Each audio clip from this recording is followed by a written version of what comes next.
Assalamualaikum warahmatullahi wabarakatuh. Nama saya Triwidiani Ningsi dengan NIM 210811010103 dari jurusan Tadris Bahasa Indonesia mahasiswi IAIN Syekh Nurjati Cirebon. Tujuan dibuatnya video ini untuk memenuhi tugas UAS mata kuliah membaca dengan dosen pengampu Ibu Dewi Kusuma MPD. Pada kesempatan kali ini saya akan membahas mengenai membaca kritis dan contoh membaca kritis. Membaca kritis atau critical reading adalah sejenis membaca yang dilakukan secara bijaksana, penuh tenggang hati, mendalam, evaluatif, serta analitis dan bukan hanya mencari kesalahan. Membaca kritis merupakan modal utama bagi para mahasiswa untuk mencapai kesuksesan dalam studinya.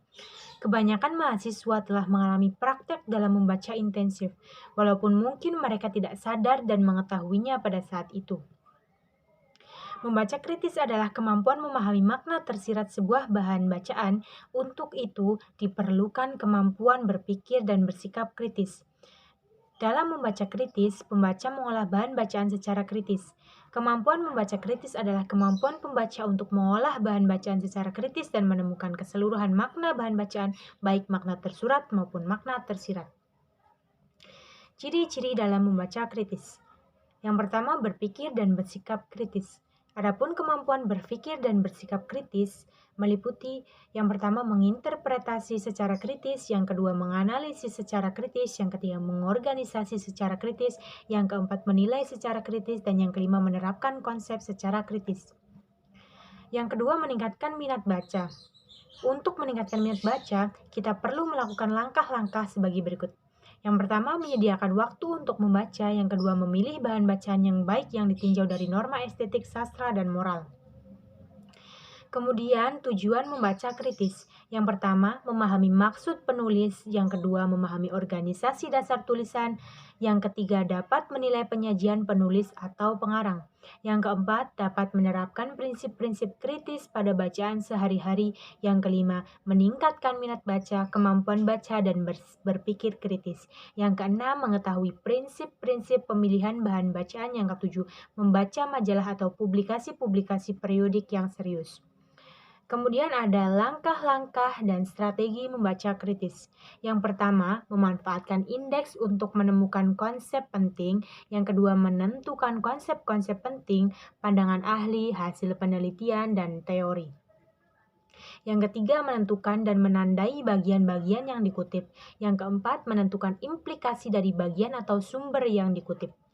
Yang kelima, menentukan posisi penulis sebagai pengutip. Berikut contoh dalam membaca kritis. Contoh membaca kritis, kita gugur daun topeng kepalsuan. Bersama gugur daun yang terhempas nyata oleh angin, aku menikmati senja bercorak jingga yang kusuka. Jika kebanyakan orang akan mencela orang-orang dengan wajah palsu, topeng wajah, dan semua kepalsuan yang menutupi dirinya. Namun tidak, karena kepalsuan itulah yang sesungguhnya juga bagian dari dirinya. Topeng itu sungguh bukan topeng, melainkan bentuk kata dari sosok lain yang hadir dalam jiwa kosong yang menemani tiap orang. Percayalah, tidak ada topeng kepalsuan, yang ada hanyalah bentuk kemunafikan yang terelakkan. Tiap orang memiliki sisi itu. Tiap orang memiliki bayangan yang menjadikan sisi gelap dirinya itu nyata. Menjadi tokoh antagonis bukanlah sebuah bentuk miris kehidupan. Antagonis hanyalah sisi keegoisan yang menjadikan manusia adalah manusia. Di dunia ini, senyum palsu bukan lagi hal tabu, miris, namun sebuah kebohongan dan kepalsuan sudah menjadi bagian nyata dari kehidupan. Dari hati terdalam, pekat itu semakin memekat dan kelam.